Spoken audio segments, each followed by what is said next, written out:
We are first going to start by practicing how to find GCF. So I'm going to give you a series of numbers, and I would like you to have a piece of paper in front of you and solve each set of numbers along with me. So for number 1, we are going to look for what is the GCF of 12 and 8. So on your paper, you can set it up like mine. We're going to have a list for 12 and a list for 8. Now, from last week, you can remember that when we're finding GCF, we are listing the factors. Factors are numbers that multiply together to give you your number here. So I'm going to think, what numbers multiply together to give me 12? Well, I know that 1 times 12 is going to equal 12. So I'm going to start off with 1 and 12. Okay. I also know that 2 times 6 equals 12.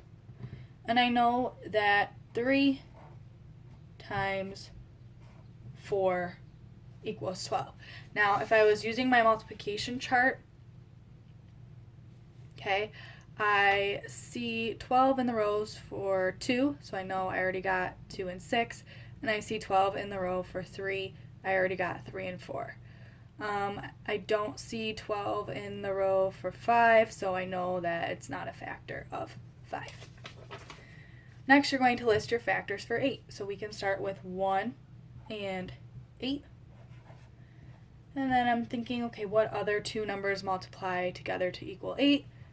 2 and 4. Once you have all of your factors listed for each number, you're going to go through and find the largest one that they have in common. So I can see that they both have 1s. They both have 2s. They do not both have 3s. They both have 4s. And then I don't see anything else that they have in common. So they both have 1s, 2, and 4s. The largest number that they have in common would be the 4s. So the GCF of 12 and 8 is 4. All right, our next set of numbers is going to be 20 and 15. So right now what I would like you to do is pause the video and list out all of the factors for 20 and then list out all of the factors for 15. All right. You have paused the video, you have written down the factors of each number, so let's check your work. For 20, we have 1 and 20. We have 2 times 10. And we have 4 times 5. Those are all of your factors of 20. Now for 15, we have 1 and 15. And then we have 3 and 5. Those are all the numbers that can multiply together to equal 15. So for your last step, go through both lists and see if you can find the largest number that both lists have in common. They both have 1s. They do not both have 2s. They do not both have 3s. They do not both have 4s. They do both have 5s, and 5 seems to look like it is the largest number that they both have in common. So the GCF of 20 and 15 equals 5. For your last one, see if you can try this one completely on your own. We're going to do 24 and 30.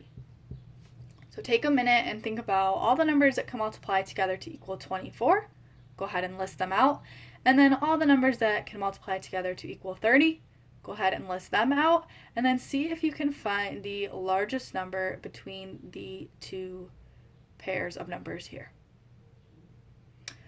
So welcome back. Let's go through and check your work. We're going to always start with 1 and whatever the number is. So we have 1 and 24. 24 can be divided by 2. 2 times 12 is 24.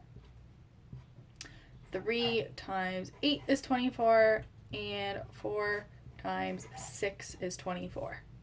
So the factors of 24 are 1, 2, 3, 4, 6, 8, 12, and 24. For 30, start with 1 and 30.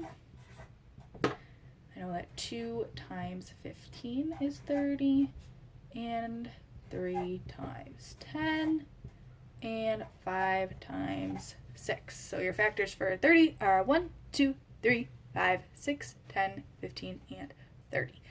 We have a lot of numbers here, so let's go through one at a time and see what they have in common. They both have 1s, they both have 2s, they both have 3s, they do not both have 4s, and they do not both have 5s, they both have 6s, they do not both have 8s, they do not both have 10s, they do not both have 12s, they do not both have 15s, they do not both have 24, and they do not both have 30, so that would make the GCF of 24 and 36. If you got 6 as your answer, congratulations, you got the correct answer. Now, I noticed last week when we were completing your exit tickets, a lot of you were choosing numbers that were factors of both sets, but it wasn't the greatest factor. So make sure when you work on your exit ticket today, you are writing down or choosing the largest number that both numbers have in common.